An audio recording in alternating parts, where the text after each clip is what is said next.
Natália Freitas, pode abrir a coletiva. Marcelo, boa tarde. Natália Freitas aqui da Rádio Sagres. É um jogo muito importante por se tratar de um clássico, né, Marcelo? E o adversário do Atlético vem num momento bastante conturbado. O time que está na zona de rebaixamento, não vence há muitas rodadas e vem nessa pressão interna. Visto todo esse cenário, é obrigação do Atlético vencer o Goiás nessa próxima rodada? Boa tarde, Natália, aniversariante da semana, mais uma vez desejar parabéns pelo aniversário. Clássico é clássico, né? Clássico não tem favorito, né? A história do confronto já diz isso ao longo do tempo. Cada equipe ela vive o seu momento dentro da competição, e falar que é obrigação, claro que todo jogo o Atlético tem a obrigação de vencer, independente do adversário que vai enfrentar. A gente prepara uma equipe para vencer, mas a gente também respeita muito a história do confronto, a gente respeita muito o nosso adversário de segunda-feira, que é o Goiás. Então a gente precisa trabalhar, ter nível de concentração alta, ter uma atenção alta com a tradição do clássico e trabalhar para que a gente possa buscar nossos objetivos dentro dessa competição. Juliano Moreira. Marcelo, a gente sabe do equilíbrio desse clássico e o Atlético é apontado pela semana cheia. O Atlético só pensou no clássico, teve tempo para se preparar, para recuperar jogadores, você ainda pode reforçar o 11 para o clássico de segunda-feira contra o Goiás. O Atlético é o grande favorito, ele é o favoritaço, porque ele é considerado favorito para a imprensa e também fora da imprensa, para alguns torcedores. Ele é o favoritaço para esse confronto dessa segunda-feira entre Atlético e Goiás pelo Campeonato Brasileiro? Boa tarde, Juliano. A semana aberta de 8 dias não me dá a chancela de vencedor da partida. Me dá a opção de eu trabalhar bem a semana, um equilíbrio na semana, trabalhar todos os aspectos para o jogo, mas contrapartida, o Goiás teve 3 partidas nesse período, que também eleva o nível de competitividade da equipe, o ritmo de jogo. Então, e olhar por cada vertente, cada um tem o seu ganho, né? Eu não rotulo o Atlético como grande favorito. Já falei para vocês, o clássico é 50%, 50%, né? As equipes ao longo da história que estão em adversidade no momento, um clássico elas se superam. Então a gente precisa estar bem atento a todos os aspectos do clássico e buscar os nossos objetivos como a gente vem trabalhando na semana. Alex Rodrigues. Professor Marcelo Cabo, boa tarde, bom estar falando com você. Alex Rodrigues da Rádio CBN. E a gente que já acompanha a sua carreira há um bom tempo, sabe que você é um cara que geralmente sai vencedor nos clássicos. Foi assim aqui no futebol goiano, foi assim no futebol alagoano, quando era do CSA, depois quando passou a ser do CRB, era assim com o CRB também. E eu quero relembrar aqui um clássico de 2016, em que você esteve à frente do Atlético, que ficou marcado na memória do torcedor, porque naquele ano, o Atlético, quando venceu o Goiás no Serra Dourada por 4-2, ele encaminhou bem o acesso à Série A do Campeonato Brasileiro, e ao mesmo tempo o adversário estava numa situação complicada, quase foi rebaixado para a Série C do Campeonato Brasileiro naquele ano. Dá para a gente dizer que esse 2020 traz esse clássico num momento muito parecido com aquele, e o Atlético vencendo, ele encaminha bem o objetivo dele de permanência e ao mesmo tempo complica de vez o rival? Ô Alex, prazer falar contigo, irmão. Eu vou falar um texto aqui, que o que me traz à memória as boas lembranças é o que me dá esperança, né? Se esse jogo nos traz à memória boas lembranças, nos traz boa esperança, né? Um clássico como esse, a gente encara não como uma final, a gente encara como uma super final, pelo momento que a gente está vivendo, pelo momento da competição e em busca dos nossos objetivos. Então, claro, o clássico ele já é uma semana especial, o clássico já é um jogo especial, o clássico a gente tem que encarar como uma final, e esse clássico, todos aqui dentro estão encarando como uma super final. Então a gente precisa ter muito respeito ao Goiás, ao nosso adversário, mas a gente também tem que tem que focar nos nossos objetivos dentro da competição. Claro que ao longo dos anos, a minha experiência em clássicos, isso me traz muita tranquilidade para trabalhar a semana. A gente sabe como trabalhar todos os aspectos, né? Já vivi muitos clássicos aqui no futebol goiano, como em outras praças que eu trabalhei. Então isso é o que eu passo para os meus jogadores. É uma semana de muito trabalho, uma semana de muita tranquilidade, mas encarar como um jogo decisivo para a gente nas nossas pretensões. Como a gente fala, é um clássico de 6 pontos e a gente precisa estar muito bem focado, muito bem concentrado.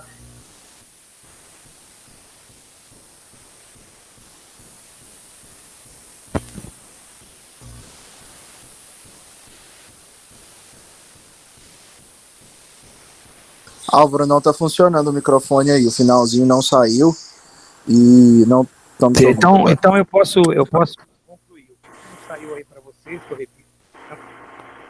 Tá parecendo que tá com mau contato no cabo. Às vezes Isso. sai, às Melhorou agora? Melhorou agora? Sim. Agora sim, sim. professor. Então eu vou procurar trazer o microfone um pouco mais perto, né, da minha fala aqui. O Alex, eu vou reiterar, né, vou resumir um pouco a minha resposta. O clássico de 2016, a gente não pode se apegar àquele clássico, né? A gente traz à memória aquilo que nos dá esperança. Então, se essa é boa lembrança, a gente traz à nossa memória, para que nos traga uma esperança positiva para o próximo confronto, né? Ao longo dos anos, eu disputei vários clássicos no futebol goiano e fora do futebol goiano. Então, isso nos traz muita experiência nesse tipo de confronto. Mas a gente tem que tratar esse clássico como uma super final para a gente. É um confronto de 6 pontos. É assim que nós estamos trabalhando a semana, com foco, nível de concentração alta, para buscar os nossos objetivos. Próxima pergunta com Felipe André. Boa tarde, Marcelo Cabo. Eu gostaria de perguntar da situação do Marlon Freitas, né? Ele está se recuperando a lesão no tornozelo. Gostaria de saber como é que foi a semana para ele, se ele já está com condições de jogar, se ele já está na transição, e aproveitando para falar sobre os jogadores que voltam, né, que não atuaram contra o Internacional, tirando o Natanael, que geralmente é reserva, João Vitor, Dudu e Ferrarez, naturalmente voltam como titulares? O Marlon Freitas está numa evolução muito satisfatória, né? Ele já está na transição, já desde o início da semana, e a gente vai aguardar aí o decorrer da semana, temos até domingo para tomar uma decisão nele sobre o jogo, né? Então, está sendo feito um bom trabalho da fisioterapia, integrado à preparação física. Tivemos uma reunião ontem e foi muito satisfatório essa reunião falando sobre Marlon Freitas. A gente teve alguns desfalques consideráveis diante do Internacional e agora a gente recebe esses jogadores de volta. Estamos tendo uma semana muito proveitosa de trabalho, para que a gente possa assim, formatar a melhor equipe que a gente tem entendimento para que tenha uma competitividade e buscar os nossos objetivos dentro desse jogo que é muito importante para a continuidade nossa na competição. André Isaac. Alô, Marcelo Cabo, aqui é o André Isaac da PUC TV. Nesse trabalho aí que você vem fazendo essa semana, o setor ofensivo é uma prioridade, até porque o Atlético vem marcando poucos gols, demonstrando dificuldade nesse sentido, e pode encarar um Goiás, que, por exemplo, ontem jogou com 3 volantes e 3 zagueiros contra o São Paulo? Boa tarde, André. Prazer falar com você novamente, querido. A gente sabe que a gente está devendo um pouco na questão ofensiva, né? A gente precisa melhorar os nossos números. A gente tem trabalhado bastante até o último terço, mas aquele acabamento, aquela tomada de decisão, o final, a gente precisa melhorar. E tenha certeza que a gente trabalhou bastante esse período de 8 dias na questão de tomada de decisão, finalização. Trabalhamos bastante esse último terço para que a gente possa melhorar a nossa performance e complementar a nossa construção de jogo em finalizações positivas e em gols. Então, estamos trabalhando bastante esse quesito. Me perdoe, me faça de novo a segunda pergunta, que eu foquei muito na primeira e para me te responder bem. Ela é dentro dessa linha mesmo, no fato do Goiás ter 3 volantes e 3 zagueiros. Isso é muito difícil curar uma defesa dessa forma. A gente observou bem o Goiás nesses jogos, né? E com certeza eles estão com um sistema bem sólido, mas a gente não pode ainda, nesse momento, ter ideia de como vai vir o Goiás. Claro, eles vão trabalhar esses dias que eles têm pela frente e vão tentar formatar a melhor condição para eles. E aí basta nós trabalharmos com todas as frentes de jogo que a gente possa encontrar pela frente, né? A gente sabe que qualquer equipe no futebol brasileiro que joga com 3 zagueiros, 3 volantes, está solidificada no sistema defensivo, e a gente precisa criar os artifícios para poder explorar esses pontos. Próxima pergunta, William Romeu. Marcelo Cabo, boa tarde. Ainda sobre o Clássico, eu queria saber de você se enfrentar um rival, né, nessa situação que ele está, a lanterna do campeonato, uma crise muito forte, transforma a partida, né, num clima mais difícil, né, num clima mais de, digamos, obrigação do Atlético, pelo menos, de apresentar um bom futebol, visto que está enfrentando o lanterna da competição, um time que vem sendo aí derrotado a cada rodada, mas mesmo assim é um clássico. Você acha que isso pesa? Quando a gente vai enfrentar um adversário da competição, tem que olhar para o adversário do seu tamanho, da sua grandeza, dos seus jogadores, do seu trabalho que está sendo executado. Eu costumo dizer que quando você vai jogar um clássico, com certeza você vira a página, não olha para trás e olha só para o que está para acontecer. Claro que o nosso momento na competição é melhor do que o do Goiás, mas quando você vai enfrentar um adversário direto, um clássico, um jogo de 6 pontos, tudo aquilo que viveu até o momento do clássico fica para trás. Ali no trilhar do apito, do árbitro, começa um novo momento. E com certeza o Goiás vai vir forte para que ele possa tentar recuperar, né, nessa partida um bom resultado dentro da competição. Então não tem essa história de favorito, é um clássico, como eu falei anteriormente, é 50% para cada equipe, mas uma coisa o Atlético vai vir forte, fazendo prevalecer o mando de campo, jogando em casa e buscando seus objetivos, como o Atlético sempre fez quando joga dentro do Ascioli. Boa tarde, professor Marcelo.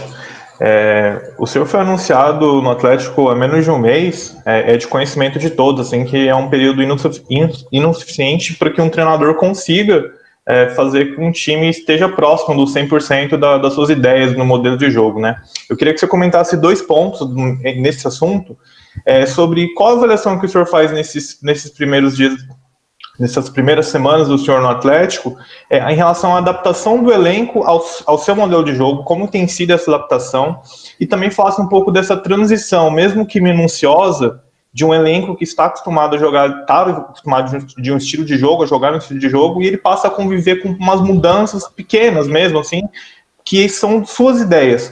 Em quanto tempo, ou no que o senhor ainda acha que o Atlético pode melhorar para que ele chegue próximo do que fique a sua cara, assim, de ideia de futebol?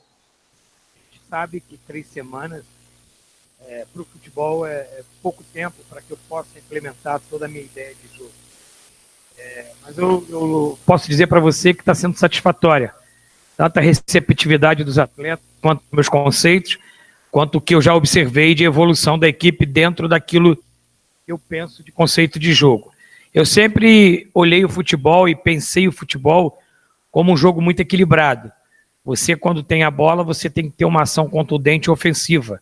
Quando você não tem a bola, você tem que ter uma marcação forte e contundente.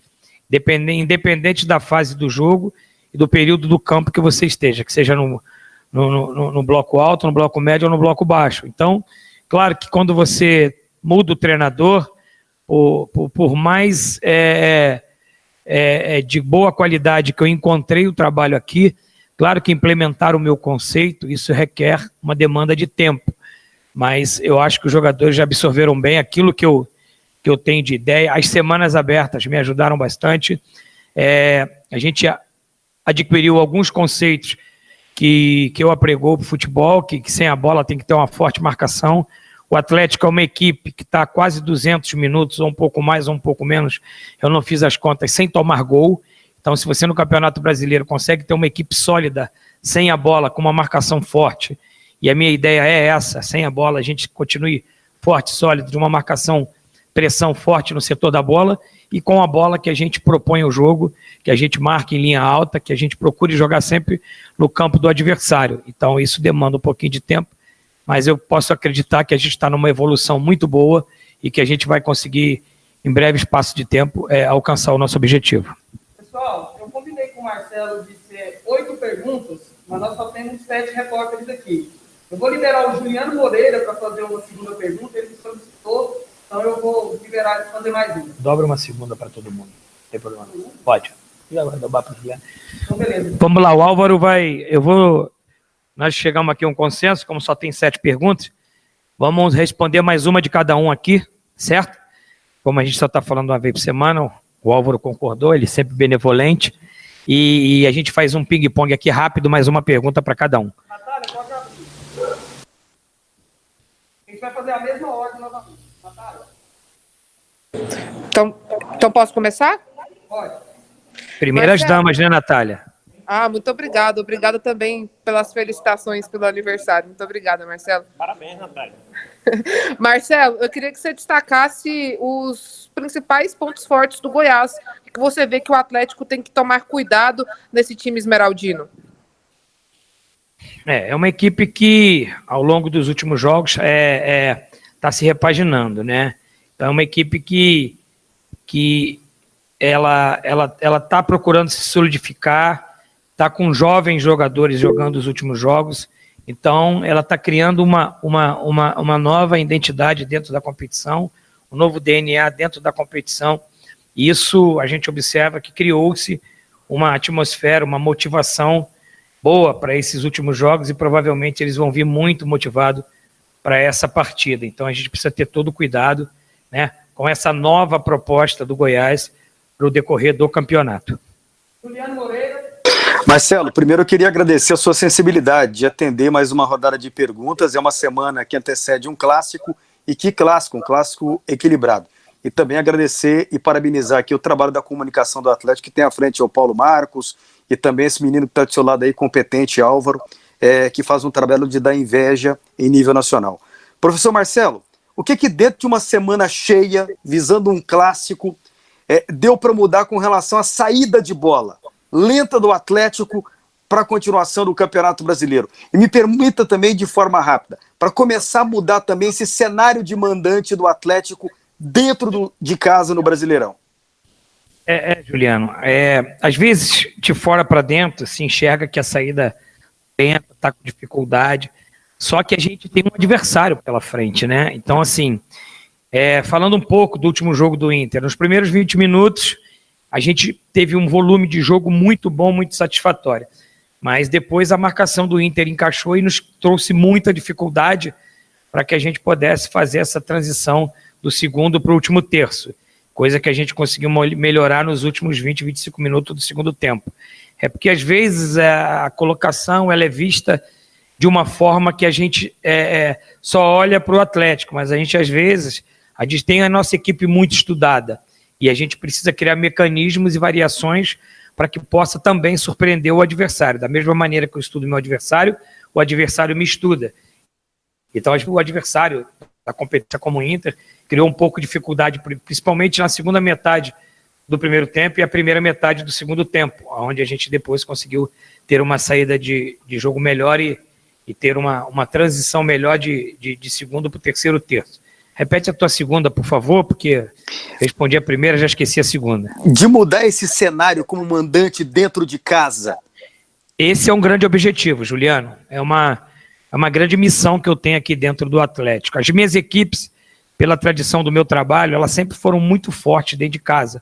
Eu falei isso aqui na minha apresentação. Eu tenho números expressivos dentro de casa, quando dirigi o Atlético em 16. Eu tenho números expressivos dentro de casa, quando dirigi o CSA 18 e o CRB em 19. Eu saí da Série B com mais de 60% de aproveitamento em casa na Série B pelo CRB. Então, só que isso demanda um pouquinho de tempo, né, até os jogadores entenderem um pouquinho a ideia que eu quero implementar. Mas esse é um grande desafio. A gente melhorar os nossos números dentro de casa, a nossa performance, melhorar os nossos gols, tanto dentro quanto fora de casa. E eu preciso um pouquinho mais de tempo, porque só 3 semanas não dá para a gente colocar, tendo jogos, recuperações, isso. Mas é uma grande tarefa que eu tenho pela frente, Juliano. Alex Rodrigues. Ô, professor Marcelo, voltando até no assunto que a Natália citou, a respeito da questão da análise, por exemplo, do adversário para esse próximo jogo, eu sei que você é um cara muito detalhista, né, quando vai conversar ali, fazer a preleção. Vendo esse atual momento do Goiás, como você bem disse, dando uma repaginada no time, com o campeonato em andamento, o que você vai passar na palestra de pontos fortes individuais, por exemplo, do adversário? O Atlético ele vai ter que ter atenção em que relacionado ao Goiás, em quais peças, por exemplo, na sua visão? E outra coisa, se a gente for fazer, por exemplo, um quem é quem das duas equipes, entraria alguém do Goiás hoje no time do Atlético, Marcelo? Meu querido Alex, eu não posso pontuar com muita fidelidade aqui, né? Porque a gente está num pré-clássico e a audiência de vocês é muito grande. Então eu posso te dizer o seguinte: a gente tem trabalhado bastante em cima desse confronto. E a gente encara com muito respeito e como um jogo decisivo para a gente, como uma super final. E a gente tem uma equipe de trabalho muito bem feita aqui. Gabriel Cabo, o João Paulo, o Eduardo, na questão técnica, né? A nossa análise de desempenho tem estudado bastante, né, o nosso adversário, para que a gente possa trabalhar muito em cima dos pontos positivos deles, né, e aquelas vulnerabilidades que a gente possa explorar. Então esse trabalho tem sido feito com muito apreço desde da nossa reapresentação pós-jogo do Internacional. Né? Agora me repete a segunda, irmão, porque a minha cabeça está... Não, tudo bem. É que alguém do Goiás jogaria no seu time hoje, do Atlético, Marcelo? Alex, por uma questão de ética, né, a gente não vai pontuar essa individualidade, mas claro que sim, porque o Goiás é um time que está na Série A, o Goiás tem um elenco muito qualificado, ele não está vivendo, claro, um grande momento dentro da competição, mas claro que com certeza jogadores do Goiás hoje teriam espaço dentro do Atlético e jogadores do Atlético também teriam espaço no elenco do Goiás, porque foram duas equipes que trabalharam bastante para essa competição do Campeonato Nacional da Série A. Felipe André? Cabo, depois da partida contra o Internacional, eu te perguntei sobre o setor ofensivo. Naquela oportunidade, o Atlético não tinha dado nenhum chute em direção ao gol, não tinha obrigado o Marcelo Lomba a fazer nenhuma defesa. Eu quero saber se isso foi trabalhado essa semana. Você já tinha falado que iria trabalhar. Eu quero saber, o resultado foi satisfatório? Está sendo satisfatório? Dá para a torcida esperar um Atlético preciso contra o Goiás? Às vezes a gente não consegue finalizar no gol, mas a gente cria várias e várias opções no último terço, né? Às vezes porque hoje quando você vai fazer um scouting do jogo, você tem vários aspectos de finalização. A finalização para fora, a finalização travada, né? Então, assim, claro que a gente precisa melhorar muito, né? A questão de poder... Você trabalha para chegar no último terço e finalizar em gol, que o gol é o grande objetivo do futebol. Tudo que a gente cria aqui dentro é para resultar em gols. Foi muito cobrado isso do elenco, no vídeo que a gente passou do jogo, né? Que a gente precisa melhorar, né, essas finalizações em gols, que a gente criou, mas não traduzimos isso em gols. No trabalho da semana, graças a Deus eu tive uma semana aberta, fizemos bastante trabalho analítico, fizemos bastante trabalho de conceito de finalizações no último terço, em acabamento, tomada de decisão, cruzamentos, finalizações de todos os aspectos, trabalhamos bastante. Então, futebol eu acredito muito no trabalho do dia a dia, isso nós trabalhamos, e o que nos compete é traduzir todo esse trabalho semanal em competência no jogo para que a gente possa buscar os nossos objetivos. William Rommel? Ô Marcelo Cabo, eu queria saber de vocês se já existe aí internamente, né, uma meta alcançar os 45 pontos, falta hoje 17 e vocês já trabalham nisso, né? É o grande principal objetivo primário aí do clube. Sim, com certeza. A gente tem as mini-metas e as macrometas, entendeu? Então, a gente tem trabalhado bastante isso internamente. Todos do Atlético sabem quais são as metas que a gente precisa cumprir, né? E é notório, de metas são um caminho plausível para percorrer e temos, assim, ideias de quando a gente quer alcançar esses objetivos. Um pouco para menos, um pouco para mais, para que a gente também possa continuar avançando e buscando outros objetivos dentro da competição. Mas hoje a grande meta, nesse momento, do Atlético é o Clássico. Buscar os nossos objetivos dentro do Clássico. Hoje é a grande meta da semana do Atlético. Para finalizar, Alexandre Ferrari. Professor, quando você tem uma semana livre para trabalhar e o seu adversário joga 2 vezes, quais são as vantagens e desvantagens que o senhor tira sobre isso? Eu tenho a vantagem de poder recuperar bem meus jogadores, trabalhar bem integrado com o meu departamento médico, a minha preparação física, você trabalhar bem os jogadores nas questões física, técnica e tática e ter uma equipe bem trabalhada durante toda a semana. Esse é o aspecto de quem tem uma semana aberta. E a vantagem. Quem tem a vantagem que joga, como o Goiás, 2, 3 jogos pré-clássico, a equipe ela condiciona jogando. O jogo ela passa a ser um jogo e um treinamento. Dá conjunto, dá ritmo de jogo. Você pode analisar os pontos positivos e negativos da sua equipe para a evolução dela. Então, se eu tenho uma semana aberta, eu tenho meu nível de vantagem. Se o Goiás tem a semana dela aberta, com jogos, tem também seu nível de vantagem. E cada um tenta extrair aquilo de melhor do que ele tem da semana de trabalho para o Clássico. Obrigado, pessoal. Nós não teremos mais coletivas até o dia do jogo. Obrigado. Uma boa tarde a todos.